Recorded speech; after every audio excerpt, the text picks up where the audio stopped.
नमस्कार, आप देख रहे हैं भारत 24 और मैं हूं आपके साथ शाजिया निसार। लेकर हाजिर हूं देश की राजधानी दिल्ली से जनता के बीच से जनता की बात, यह जनता की आवाज। ये वो खास कार्यक्रम है जिसमें देश की जनता हर मुद्दे पर अपनी आवाज को बुलंद करती है, बेखौफ होकर बोलती है, बेधड़क होकर बोलती है। जो जनता के दिल में होता है, जनता इस खास कार्यक्रम में वो बोलती है। और आज का मुद्दा बहुत ही ज्यादा खास है, महत्वपूर्ण है, क्योंकि मुद्दा राजधानी दिल्ली से जुड़ा हुआ है।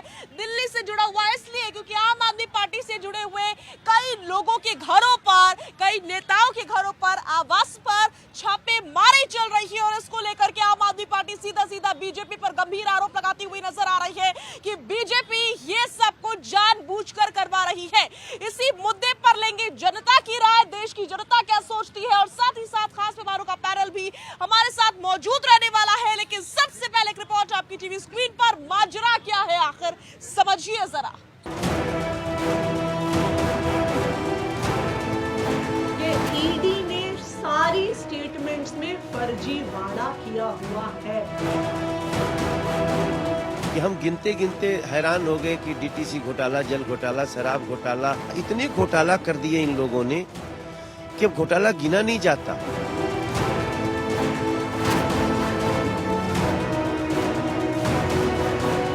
न कांग्रेस डरने वाली है, न कांग्रेस झुकने वाली है और न कांग्रेस इन सबसे घबराएगी। पार्टी अरविंद केजरीवाल और उनके सभी साथी ये सब भ्रष्टाचार में लिप्त हैं।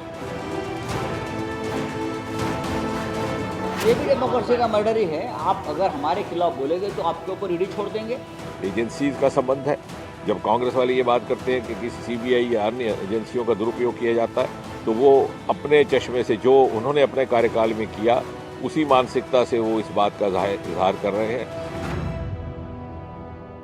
तो देश की जनता हमारे साथ जुड़ चुकी है, सभी का भारत 24 पर बहुत बहुत स्वागत है। और दूसरी तरफ है खास मेहमानों का पैनल। कौन कौन खास मेहमान हमारे साथ आज मौजूद रहने वाले हैं, सभी का तारुफ जल्दी से करवा देते हैं। मुन्ना खान कांग्रेस लीडर हमारे साथ मौजूद रहेंगे, परविंदर सिंह सेठी जी मौजूद रहेंगे, आरपी उपाध्याय जी अपनी उपस्थिति दर्ज करवाएंगे, सर्वेश पाठक जी उपस्थित रहेंगे, रवि अरोड़ा जी मौजूद रहेंगे और साथ ही साथ शैलेंद्र दुबे जी भी उपस्थित रहने वाले हैं। मुद्दा बहुत ही खास है। सर्वेश पाठक जी के साथ मैं शुरुआत करने जा रही हूँ। सर्वेश जी, आतिशी और आम आदमी पार्टी सीधा सीधा आरोप लगा रहे हैं कि ईडी को कुछ नहीं मिल रहा है पिछले 2 सालों से, लेकिन बावजूद इसके एक के बाद एक छापेमारी, एक के बाद एक टारगेट करना आम आदमी पार्टी के लोगों को कब तक चलता रहेगा? साजिया जी, अगर ईडी को कुछ नहीं मिल रहा है तो इनके जो नेता जेल में बंद है, माननीय उच्चतम न्यायालय सुप्रीम कोर्ट उन्हें जमानत क्यों नहीं दे रही है? आखिर सुप्रीम कोर्ट में अगर उनको जो जज साहब बैठे हैं उनको कहीं भी लग जाता कि ये फैब्रिकेटेड है तो वो उसी समय जमानत पे रिहा हो गए होते। लेकिन ये बार बार, एक बार जमानत की कोशिश नहीं की गई है सुप्रीम कोर्ट में, अनेकों बार, चाहे वो सत्येंद्र जैन का हो, चाहे मनीष सिसोदिया का हो, चाहे संजय सिंह का हो। फिर क्यों नहीं जमानत मिल रही है? दूध का दूध पानी का पानी में हो जाता। लेकिन कहीं ना कहीं इनकी दाल जो पक रही थी पिछले 9 सालों से दिल्ली में, उसमें पूरी दाल काली है। ये भ्रष्टाचार जो दूसरे पार्टी के नेताओं पे आरोप लगाते थे, आप देखिए अरविंद केजरीवाल जब राजनीति में नहीं आए थे तो चाहे रामलीला का मैदान हो या वो आंदोलन खत्म होने के बाद जितनी भी रैलियां या पब्लिक डिस्कोर्स कहीं भी करते थे, एक ही चीज करते थे कि जो सीबीआई है, ईडी, ये जो संस्था है, जब इन भ्रष्ट नेताओं को बुलाती है तो ये जाते नहीं है। अभी देख लीजिए 5 सम्मन चले गए उनके पास, लेकिन वो ही लेटर का आदान प्रदान कर रहे हैं। आप अंदाजा लगाइए कि अगर उनका नाम या उनकी पार्टी का नाम अगर इसमें शामिल नहीं है, कहीं ना कहीं कुछ गलत नहीं है, तो सुप्रीम कोर्ट क्यों नहीं जमानत दे रही है इनके डिप्टी सीएम को? ठीक है, बड़ा सवाल ये, और परविंदर सेठी जी से मैं जवाब ले लेती हूँ। सीधा और तीखा सवाल ये है कि आप लोग गंभीर आरोप लगा रहे हैं, ठीक है, लगाइए, स्वीकारते आरोपों को, लेकिन उन पर जवाब भी दे दीजिए। अगर आपको वाकई लगता है कि बीजेपी सब कुछ करवा रही है तो अदालत की ओर से जमानत आम आदमी पार्टी के नेताओं को क्यों नहीं मिलती? परविंदर जी, थोड़ा ये कह रहे हैं दूध का दूध पानी का पानी, इसमें दूध कहीं नहीं है, पानी ही पानी है। जो भारतीय जनता पार्टी है वो अब उसके पास सिर्फ एक ईडी एक टूल है, वो आम आदमी पार्टी को परेशान कर रही है। जिस प्रकार से 2 साल से इसके ऊपर कार्रवाई चल रही है, उनके पास एक पैसे की रिकवरी नहीं है। इसके अंदर, इस केस के अंदर जो मनी लॉन्ड्रिंग का केस होता है उसके अंदर पहली चीज होती है रिकवरी ऑफ मनी, उसमें रिकवरी नहीं है। ठीक है, एक बार फिर से आपने आरोप लगा दिया लेकिन जवाब नहीं दिया कि अदालत से आप लोग को राहत क्यों नहीं मिली? उसी बात पे आ रहा हूँ। एक ईडी के पास स्पेशल पावर होती है कि ईडी के पास एक तो उसको अरेस्ट करने की पावर होती है, और जब तक ईडी का आईओ अदालत के अंदर बैठकर अपने आप को सेटिस्फाई नहीं कहता तब तक कोर्ट की मजबूरी हो जाती है कि वो जमानत नहीं देती। और ईडी को भारतीय जनता पार्टी की डायरेक्शन है कि लोकसभा चुनाव तक किसी की जमानत होनी नहीं चाहिए। और भी कई लोग लाइन में, आज सांसद गुप्ता जी के यहाँ पे रेड हुई और मुख्यमंत्री केजरीवाल जी के पीए के यहाँ रेड हुई। ब्लैकमेलिंग हो रही है शैलेंद्र जी। इसके अलावा सेठी जी का ये कहना है कि सब कुछ ईडी इन्फोर्समेंट डायरेक्टोरेट की टीम जो है बीजेपी की निशानदेही पर कर रही है और अदालत मजबूरी में कर रही है।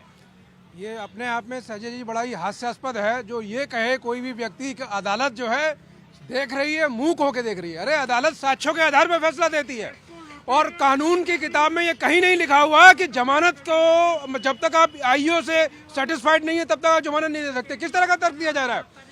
आपको चार्जशीट हो गई, चार्जशीट होने के बाद जो है इन्वेस्टिगेशन के बाद जो साक्ष्य प्रोड्यूस हुए, साक्ष्य में प्रेमा फेसाई ये लगा है और उसमें ये कहा भी गया है कि इसमें जो है लगभग मनी लॉन्ड्रिंग का और जिस तरह का जो चीज़ें जो है प्रेमा फेसाई दिखाई देती हैं।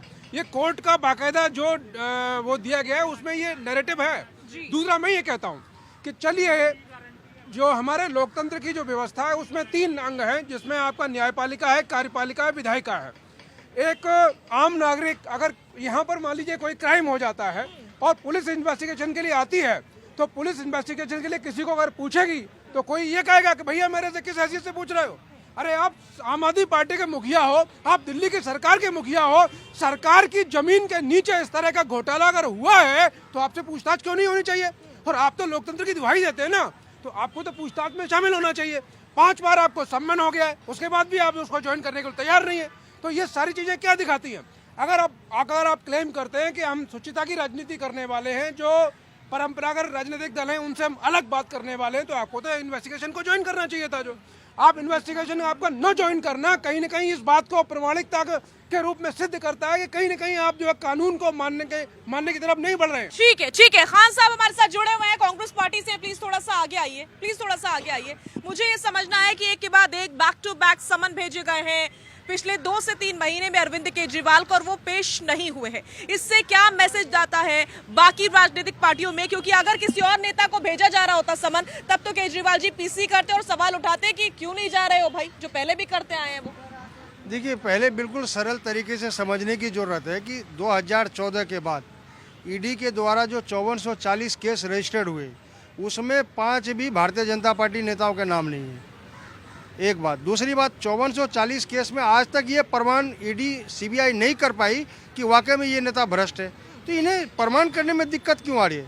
दूसरी जो सबसे बड़ी बात है, कहीं ना कहीं ईडी शाम के टाइम जो शाह और शहनशाह की स्क्रिप्ट लिखी होती है उसी के ऊपर कार्रवाई होती है, और कार्रवाई वहीं होती है जहाँ चुनाव हो ना हो, कार्रवाई वहीं होती है जहाँ विपक्ष के नेता हो। फिर मैं वही पूछूंगी, अदालत पर भी विश्वास नहीं है?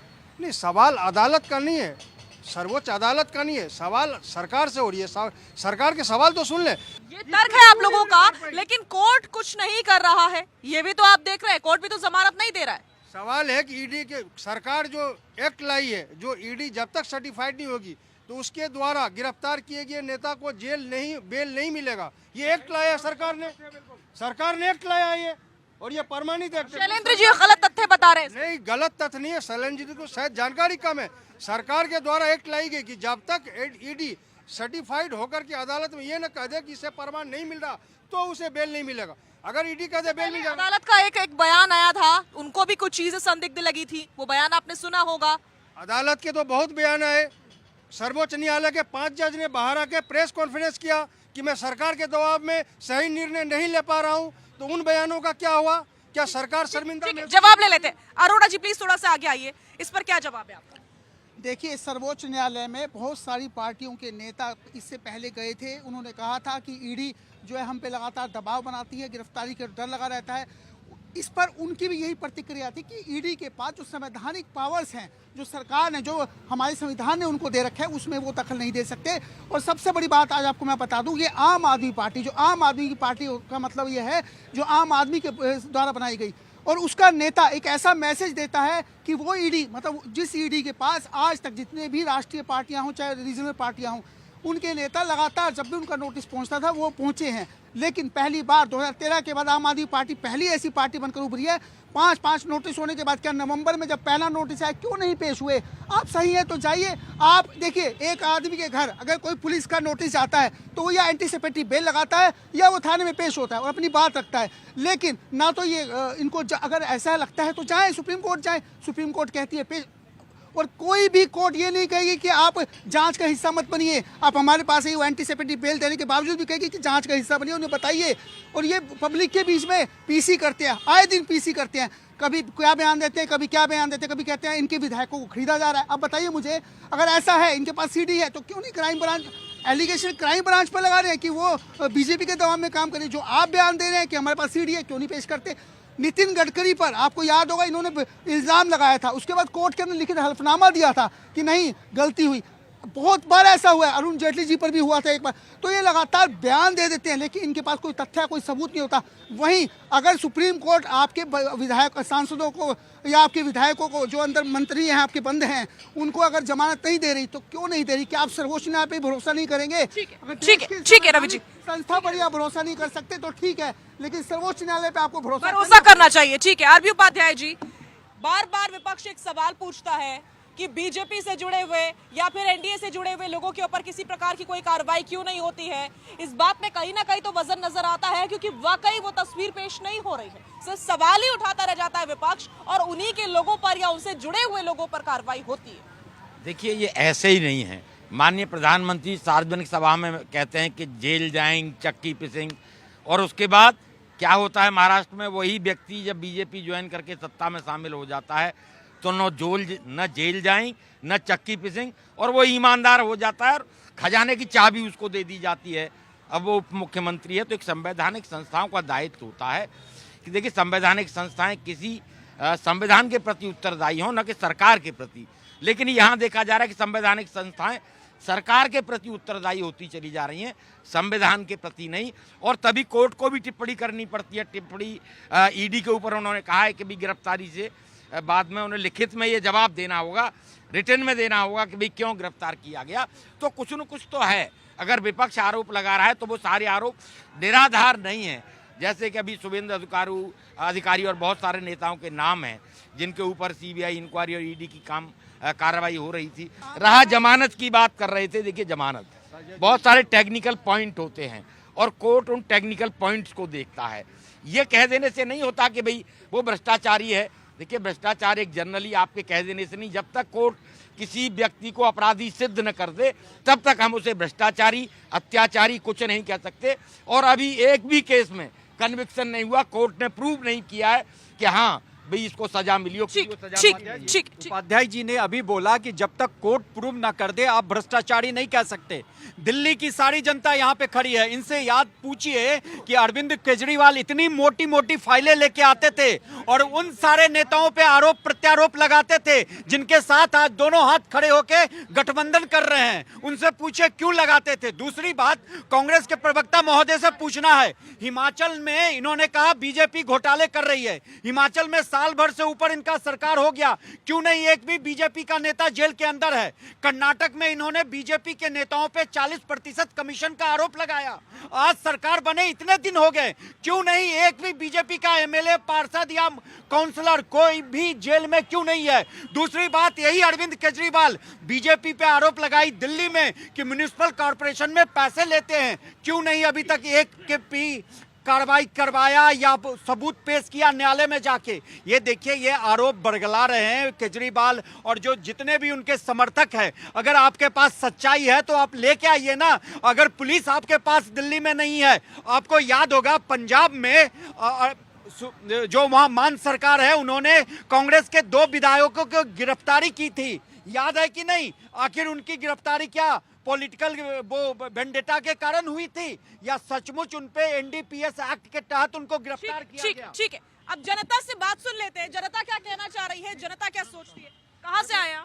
मैं आया तो यमुना विहार से हूँ।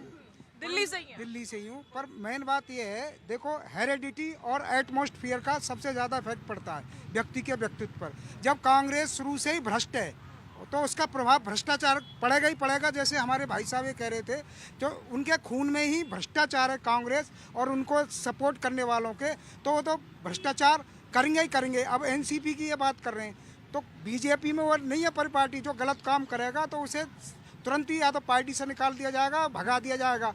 और जब वो करेगा ही नहीं, भ्रष्टाचार ही नहीं करेगा उसमें रह करके, तो ये क्यों झूठे आरोप लगाते हैं? जब उनके ब्लड में ही कांग्रेस के में झूठ, फरेब और मक्कारी है, तो और क्या कर सकते हैं? ठीक है, आ रही हूँ मैं आपके पास, आ रही हूँ जी। ये देखिए कि जैसे ईडी की बारे में बात कर रहे थे, कि इन्फॉर्मेशन डायरेक्टर जो संविधान में संशोधन करके उनको ये राइट दिया गया था कि नॉन बेबल कि उनकी जमानत नहीं हो सकती, और आप कह रहे थे कोर्ट फैसला क्यों नहीं रहेगी। 2 साल से जो केजरीवाल के ऊपर केस चल रहे हैं, वो मनीष सिसोदिया हुआ और सुंदर जैन हुआ और संजय सिंह के ऊपर अभी अगर जो सुप्रीम कोर्ट ने कह दिया कि इनको सदस्यता बहाल की जाए, तो उनको शपथ क्यों नहीं दिलाई गई? जनता के सवालों के जवाब है क्या? देखिए सैजल जी, ऐसा है, सबसे पहले तो जो ईडी का जो मामला है ना, वो आम लोगों के बीच का मामला नहीं है। मैं टेक्निकल पॉइंट बता देता हूँ। ईडी उस मामले में कार्रवाई करती है जिसमें 1 करोड़ से ज्यादा का जो है गबन के मामले होते हैं। तो सामान्यतः 1 करोड़ का गबन कोई जनता के बीच तो हो नहीं सकता। दूसरा, ईडी बिना शिकायत के किसी के दरवाजे नहीं पहुंचती। टेक्निकल ये पॉइंट ये भी समझना चाहिए।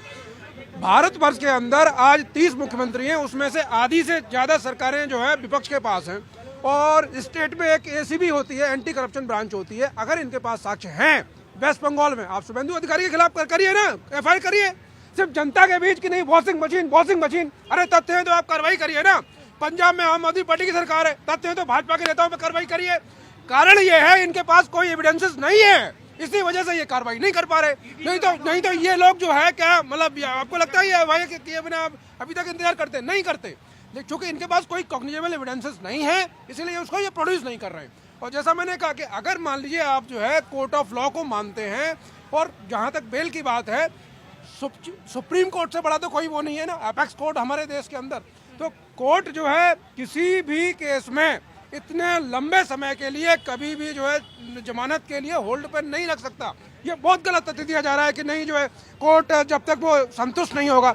अरे आपको साक्ष्य प्रोड्यूस किए गए हैं आपके अगेंस्ट में, और जो देखिए इन्वेस्टिगेशन क्रॉस एग्जामिनेशन के दौरान कोई बात कहना एक अलग बात है, और जब उस पर वर्डिक्ट दिया जाता है उसमें क्या कहा जा रहा है। अभी मान लीजिए जब जिरह होती है तो जिरह में जाहिर सी बात है क्रॉस क्वेश्चनिंग होती है, उसके बाद जब जो फैसला लिखा जाता है उसमें तथ्य क्या है वो मानने वाली बात है। तो उसमें ये प्राइमा फेसाई माना गया है कि ये जो है मनी लॉन्ड्रिंग का चीज सामने प्रथम दृष्टया दिखाई देती है, इसीलिए आपको जमानत दे दी जा रही।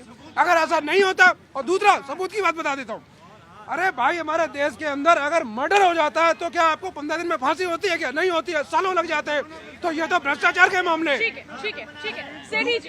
दूसरा संजय जी, अभी तक ईडी ने 25 मामलों में पूरा जो है सुनवाई पूरी हुई है, ट्रायल कंप्लीट हुआ है, और 25 मामलों में से 24 मामलों में कन्विक्शन हुआ है, यानी 96% जो लोग जो है दोषी साबित हुए।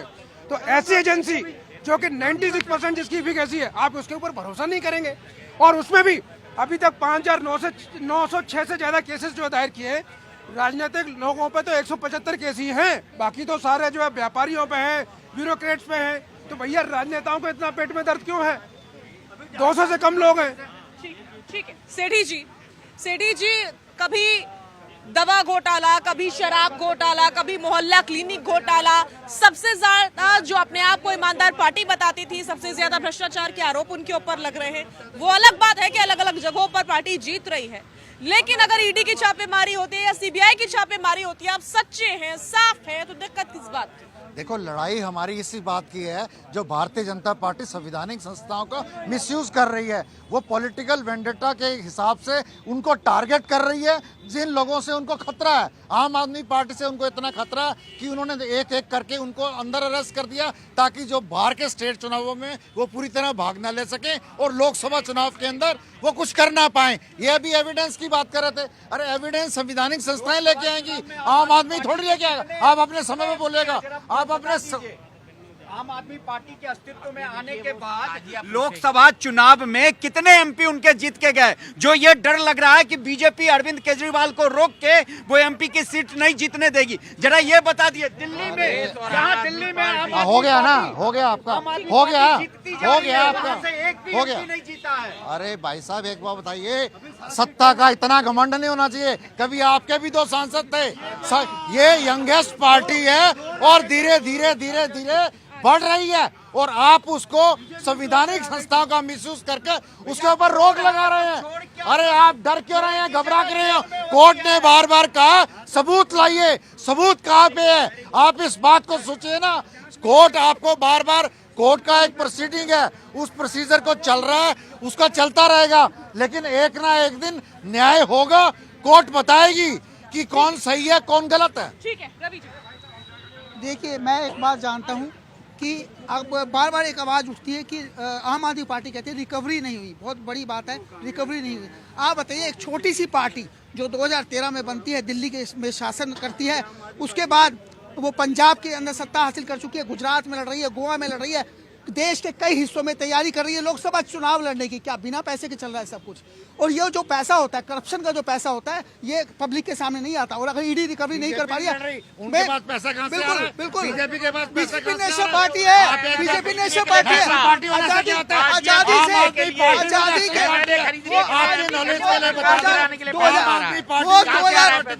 10 सालों के अंदर आप पूरे देश, पूरे 10 सालों के अंदर इतनी तेजी से जो पार्टी बढ़ रही है वो बिना पैसे के चल रही है।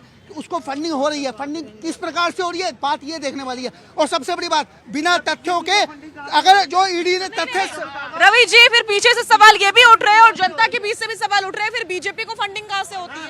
देखिए, बीजेपी नेशनल पार्टी है और सबसे बड़ी बात, वो आज की पार्टी नहीं है, आजादी के बाद से बनी हुई पार्टी है। मात्र 10 सालों के अंदर, मात्र 10 सालों के अंदर आप बता दीजिए किस ये हवाई बातें मत कीजिए कि एक पार्टी अगर ग्रो कर रही है तो वो सिर्फ भ्रष्टाचार से ग्रो कर रही है और दूसरी पार्टी अगर ग्रो कर रही है तो वो आजादी के समय से लड़ती आ रही है। ये कोई तर्क नहीं होता।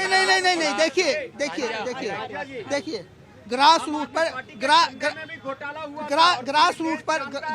पर अगर एफआईआर दर्ज हुई है और उस पर तथ्य मिले हैं, रिकॉर्डिंग्स मिली हैं, सबूत मिले हैं, उनको पेश किया गया है। ऐसा नहीं है कि सुप्रीम कोर्ट ये लोग नहीं गए।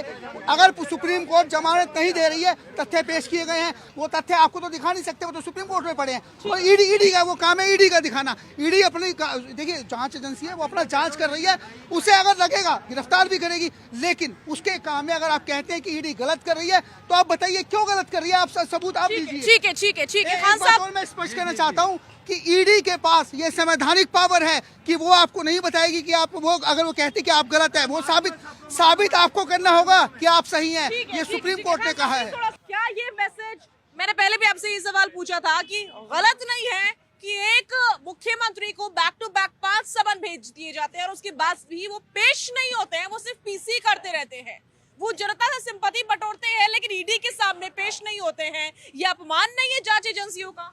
देखिए, अपमान जांच एजेंसियों का नहीं है, कहीं न कहीं जांच एजेंसियों पे भी आज शक का घेरा घिर चुका है, क्योंकि वो मुख्यमंत्री शिक्षित मुख्यमंत्री है, एजुकेटेड मुख्यमंत्री है, उन्हें पता है कि कौन सी धारा कौन सा दफा कहाँ लगना है। तो बार बार जो ईडी के द्वारा, मैं तो कह रहा हूँ कि जब बहुमत से लबालब बड़ी सरकार है तो फिर देरी क्यों, उसे अरेस्ट क्यों नहीं कर रहे हो? कहीं ना कहीं तो सरकार की कमजोरी है, कहीं ना कोई कुछ तथ्य नहीं मिला। तो आप लोग ऐसा चाहते हैं कि हम पेश नहीं होंगे, तुम आओ हमें उठा कर लेके जाओ? नहीं, हम ऐसा नहीं चाहते। सवाल ये है कि ईडी के पास कुछ न कुछ तो कमियां है, हमें बताइए। आपने जो हमें समन भेजा है वो रीजन क्या है? आप आम आदमी के तौर पे भेजा है या चुने हुए मुख्यमंत्री के तौर पे भेजा है या कोई करप्शन के तौर पे भेजा है? ईडी से पहले कभी किसी को समन भेजा गया है तो क्या ईडी ने पहले अपने सवाल लेटर में लिखकर भेजे कि ये सवाल रहेंगे, ये कारण रहेंगे?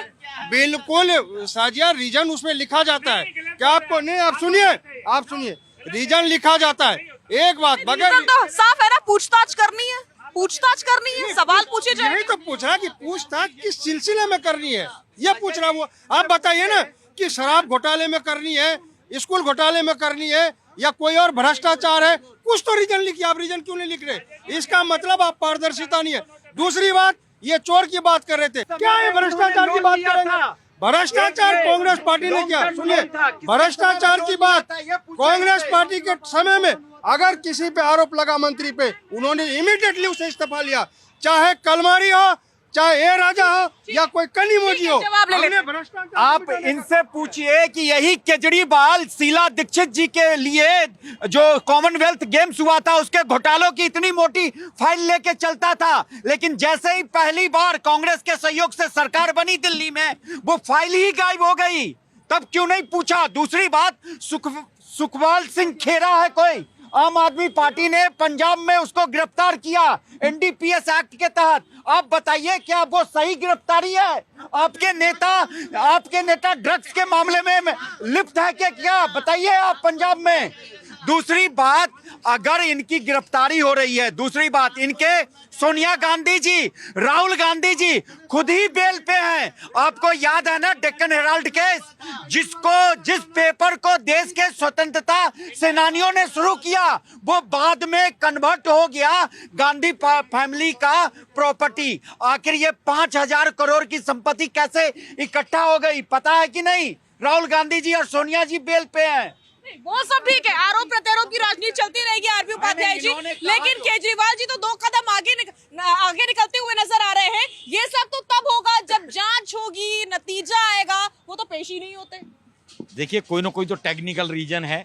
एक नोटिस हो गया, 2 हो गए, 3 हो गए, 4 हो गए, 5 हो गए। अगर नोटिस सही है, लीगल है, सब कुछ चीजें हैं, तो फिर कार्रवाई करनी चाहिए। आपका भी हिम्मत नहीं बढ़ रही कि आप आगे बढ़ के उसे अरेस्ट करें, यानी समथिंग एल्स, कहीं ना कहीं कुछ न कुछ है। और हाँ, भ्रष्टाचार की बात रही, जनरली है। देखिए, कोई भी पॉलिटिकल पार्टी हो, भ्रष्टाचार से अछूती नहीं है। भ्रष्टाचार और राजनीति एक दूसरे के पूरक हैं। कौन सा नेता है जो अपनी प्रॉपर्टी बेच के चुनाव लड़ता है? कौन सी पार्टी का नेता है जो अपने बच्चों को बेच के या गरीबी रख के? हर नेता करोड़ों रुपए में टिकट खरीदता है, करोड़ों रुपए खर्च करता है, और फिर वो जीतता है तो करोड़ों कमाता है। अब ये जनता भी जान गई है, किससे छुपा नहीं है। ये बात अलग है, सत्ता में है तो वो सारी चीजें पर्दा पड़ जाता है। जब वही नेता विपक्ष में आ जाता है तो वो चोर हो जाता है, वो लुटेरा हो जाता है। मुझे बता दें, कौन सा नेता है, कौन सी पॉलिटिकल पार्टी है जो कि इस तरह के पैसे से नहीं चल रही? ठीक है सहजिया जी, देखिए क्या है, पब्लिक डोमेन में आरोप प्रत्यारोप लगाना ठीक है, चुनाव के दौर में जो सब लोग करते हैं, मान ली मैंने बात। लेकिन एक मिनट रुकिए, मैं आपके बीच में नहीं बोला था। आप एक नेता ये बताइए जिसके ऊपर कन्विक्शन साबित हो गया, वो कौन है? लालू प्रसाद यादव। भ्रष्टाचार के मामले में सिर्फ एक नेता है, उनके साथ कौन खड़ा हुआ है? कौन खड़ा हुआ है? ये तथ्य है ना, इसको कोई नहीं जुटला सकता ना। नंबर 1, नंबर 2, अरे रुकिए आप, बीच में क्या आप तर्क दे रहे हैं यार? जो इससे इनकी मानसिक दशा साबित हो रही है। दूसरा, अभी रिसेंटली ईडी जब 5 बार संबंध देने के बाद जो अभी ईडी कोर्ट गई है, और ईडी ने कहना कोर्ट में ये दिया है कि हम जो है प्रक्रिया का पालन करते हुए कि ये हमारी जो इंक्वायरी ज्वाइन नहीं कर रहे हैं, तो जो आप कह रहे हैं वो ऑलरेडी प्रोसेस अपना रही है। अगर बिना वो जाए हुए ईडी अगर गिरफ्तार कर ले, तब भी आप जो चौड़े होकर बोलेंगे अरे हमें क्यों गिरफ्तार कर लिया, क्यों गिरफ्तार कर लिया? कोर्ट गई हुई है ईडी, और कोर्ट अगर कल को डायरेक्शन देता है कि हाँ इनको अरेस्ट करिए, फिर आप किस मुंह से बात करेंगे? यहाँ किस मुंह से बात करेंगे जनता के बीच में? तो हमें न्याय प्रक्रिया का सम्मान करना चाहिए। मेरा मानना ये है, फैसला आने से पहले जो न्याय प्रक्रिया है, मान लीजिए मुझे बुलाया जाए, आपको बुलाया जाए, किसी को बुलाया जाए, जाना चाहिए। क्योंकि अगर हम इस तरह नहीं करेंगे, आप एक मुख्यमंत्री के पद पर हैं, आपके तमाम क्या हेमंत सोरेन जो अभी 10 संबंध के बाद गिरफ्तार हुए हैं ना, तो क्या आप उसी श्रेणी में अपने खड़ा देखते हैं?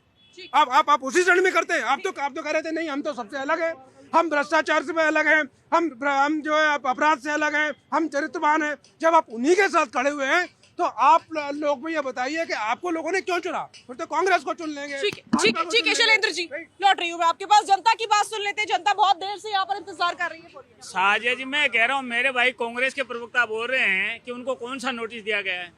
मतलब ईडी का एक साधारण नोटिस होता है धारा 50 का, वो किसी को भी दे सकता है। उसमें पहले यह नहीं होता कि आपके पास क्या है, वो बुलाएगी, आप उनको क्लियर मेरे खिलाफ कुछ है ही नहीं। उसके बाद उसमें अनलिमिटेड है, उसमें 1, 2, 5, 10 नोटिस की कोई उसमें लिमिट नहीं है। अरविंद केजरीवाल जी क्या कर रहे हैं कि मेरे को ज्यादा से ज्यादा नोटिस दें, ताकि मजबूर होके वो धारा 37 का जो फेमा के तहत आता है, उस नोटिस के तहत मुझे गिरफ्तार करे, जिससे मैं देश की जनता से सहानुभूति के तौर पे चुनाव में जा सकूं। ये उनका है, वे कह रहे हैं ना पढ़े लिखे। अब आप देश की जनता को क्या मैसेज देना चाहते हैं? क्या आप किसी भी संवैधानिक संस्था का मतलब सम्मान मत करो? आपको थाने बुलाया जा रहा है, थाने मत जाओ, कोर्ट बुला रहा है, कोर्ट मत जाओ, ईडी बुला रहा है, ईडी मत जाओ। ये क्या तरीका है? ये मतलब अच्छा, ये भाई कह रहे थे उपाध्याय ये भी कह रहे थे कि गांधी जी ने कहा पाप से मतलब दुश्मनी करो, पापी से नहीं करो। तो गांधी जी ने तो ये भी कहा कांग्रेस को खत्म करने से नहीं। आप क्यों घसीट रहे 138 साल से, क्यों घसीटते जा रहे हो? ठीक है। मैम नमस्कार। पहले आपको मैं ये कहना चाहता हूँ, भ्रष्टाचारी का कवच पहन के, उनके ही लोग वही कवच पहन के आज ईडी का सम्मान नहीं कर रहे हैं, कानून का सम्मान नहीं कर रहे हैं ये लोग। और ये लोग चाहते हैं, अब केजरीवाल के ऊपर जो बचाव पक्ष में उतरे हैं, सबको मालूम है, केजरीवाल ने खुद अपने मुंह से कहा था कि ये लोग जेल में जाएंगे, ये जेल में जाएंगे। वही लोग जेल में गए, उनकी जमानत नहीं हो पाई है। अब खुद उन्होंने कहा था कि मैं भी एक दिन जेल में जाऊंगा, तो वो समय आ गया है उनका जेल में जाने का। ये जितना मर्जी कवच पहन ले भ्रष्टाचार का, पर वो बचा नहीं पाएंगे उनको, क्योंकि न्याय हमारा देश का प्रमुख और महज साधन है। मैं मैं ये बताना चाहता हूँ देश की जनता को, अगर आप लोगों ने आगे जब चुनाव आ रहे हैं 24 में, इन भ्रष्टाचारियों से पल्ला नहीं झाड़ा तो आने वाले टाइम में ऐसा होगा कि आपका धर्म, आपका ये भ्रष्टाचार एक हो जाएगा और आपको एक सहना मुश्किल हो जाएगा, सहाय होगा। मैडम, जब कांग्रेस की सरकार थी तो उस समय इनकम टैक्स के लोग श्रीनगर जाते थे, उनको कहा जाता था इंडियन डॉग्स गो बैक। यही भाषा का इस्तेमाल, ये आतिशी और ये उनकी मैंने पीसी देखी थी आज प्रेस कॉन्फ्रेंस, सभ्य भाषा में वही बात ये कह रहे हैं। ये मतलब असभ्य भाषा का इस्तेमाल। वो कैसे कह रहे हैं? वो ये कह रहे हैं कि ये जो है ना जो घोटालों की वो है, मतलब जो नोटिस भेजे जा रहे हैं उनका घोटाला है, वो एक्सेप्ट ही नहीं कर रहे कि उन्होंने कुछ किया है। मैं ये भारतीय जनता पार्टी के प्रवक्ता है, इनसे एक क्वेश्चन करना चाहूँगा। इनसे ये पूछिएगा 2 करोड़ रोजगार भारतीय जनता पार्टी कब दे रही है इस देश को? किसमें बात हो रही है? मैं बोलूँगा नीतीश कुमार जी का धन्यवाद, वो पलट गए। और नीतीश कुमार के पलटते ही कई हजार पलटू सामने आ गए। जो कहते थे दरवाजे बंद हो गए, खिड़की बंद हो गई, कोई मेरी पकड़ी जब उतरेगी, तो ये नीतीश कुमार का धन्यवाद, कई हजार पलटू सामने लाने का। BCCI ठीक है। यहाँ से कौन बोलना चाह रहा था? आप बोलना चाह रही? My self. एक्चुअली जो सेंट्रल गवर्नमेंट होती है, सेंट्रल गवर्नमेंट जो भी बॉडीज होते हैं, लाइक ईडी हो, नहीं तो NIA हो, ये सब कुछ सेंट्रल गवर्नमेंट के कंट्रोल में ही होते हैं। एक्चुअली होता है तो ये इंडिपेंडेंट बॉडीज है, लेकिन सरकार इनके ऊपर दबाव डाल के, जो आम आदमी पार्टी है, अरे आम आदमी पार्टी तो अभी बच्चा है, अभी आया है। ठीक है। शैलेंद्र जी, आ रही हूँ मैडम। शैलेंद्र जी पहले इस सवाल का जवाब दे दीजिए। क्या पूछा इन्होंने? मेरे ध्यान का सवाल है कि आम आदमी पार्टी तो अभी नई नवेली पार्टी है, आप लोग स्ट्रांग है, क्यों दबाव डाल रहे हैं? कहीं ना कहीं ये समझ में आता है इससे कि जनता भी बहुत कुछ समझती है। देखिए, ऐसा नहीं है। सामान्य तौर पे जो शब्दों का इस्तेमाल करना है वो कोई भी कह सकते हैं, स्वतंत्र हैं, जिस विचारधारा को जो भी समर्थन देता होगा वो कर सकता है। मैं बात कर रहा हूँ रूल ऑफ लॉ की बात कर रहा हूँ। मैंने वही कहा, 144 करोड़ की जनसंख्या में किसी भी व्यक्ति को, अगर आप लोकतंत्र को मजबूत करने की बात करते हैं, तो आपको न्यायपालिका का भी सम्मान करना पड़ेगा, आपको विधायिका का भी सम्मान करना पड़ेगा, आपको कार्यपालिका का भी सम्मान करना पड़ेगा, और उसी प्रोसेस को आप अपनाइए। कौन कह रहा है? अगर मान लीजिए आपके खिलाफ कॉग्निजेबल एविडेंसेस नहीं होंगे तो आप बरी हो जाएंगे, आपको उल्टा जो माइलेज और मिलेगा। लेकिन वो न करके आप उसी श्रेणी में खड़े हैं जिस श्रेणी में हेमंत सोरेन खड़े हुए हैं, तो कहीं ना कहीं ये बात जो है अपने आप में शक पैदा करती है कि आप जो है चीज़ों को जो ठीक तरह से प्रोसेस। दूसरा, अभी जो बात कर रहे हैं, अभी जैसे पंजाब इनके उसमें, this is not the see the point is देखिए, अब इनसे इनकी मानसिकता जो जाहिर होती है, जब ये बोलते हैं तो कोई नहीं बोल रहा, ठीक है? सवाल नहीं उठा सकते जनता के ऊपर। बोलिए ये जनता की, अरे बोलिए। मैं आपको एक बात बताऊं, न्यायालय का सम्मान करने के लिए कोई मना नहीं कर रहा, लेकिन आप पॉलिटिकल रीजंस के साथ अगर किसी के ऊपर संवैधानिक संस्थाओं का मिसयूज करते हैं, ये उस बात की लड़ाई है। ये लड़ाई 2 साल से जमानत नहीं मिल रही, 2 साल से जमानत नहीं मिल रही। हमें भरोसा है न्यायालय पे, लेकिन जमानत नहीं मिल रही हमें। ठीक है, ये तो एक लॉजिकल सवाल हो जाता है सेठी जी कि आप लोग हो हल्ला मचा रहे हैं कि 2 साल से हमारे नेताओं को चुन चुन कर परेशान किया जा रहा है। आतिशी बार बार आ रही हैं सामने, वो कह रही हैं कि हमारे नेताओं को परेशान किया जा रहा है, उनके यहाँ ईडी पहुंच रही है, कभी CBI पहुंच रही है, कभी इस तरीके से, कभी उस तरीके से, धमकी आपने खुद भी बताया शुरू में दिया जा रहा है। मैं ये कह रही हूँ कि कहीं ना कहीं कुछ तो गलत है, तभी बड़े बड़े नेता आम आदमी पार्टी के इस समय भी जेल में हैं, उनके वीडियो सामने आते हैं। वो अलग बात है कि वहां पर भी वो आराम फरमा रहे होते हैं। नहीं, देखिए, इसी बात की तो लड़ाई है। लड़ाई इसी बात की है कि पॉलिटिकल रीजनों से, राजनीतिक रीजनों से जो विपक्ष के नेताओं को परेशान करा जा रहा है,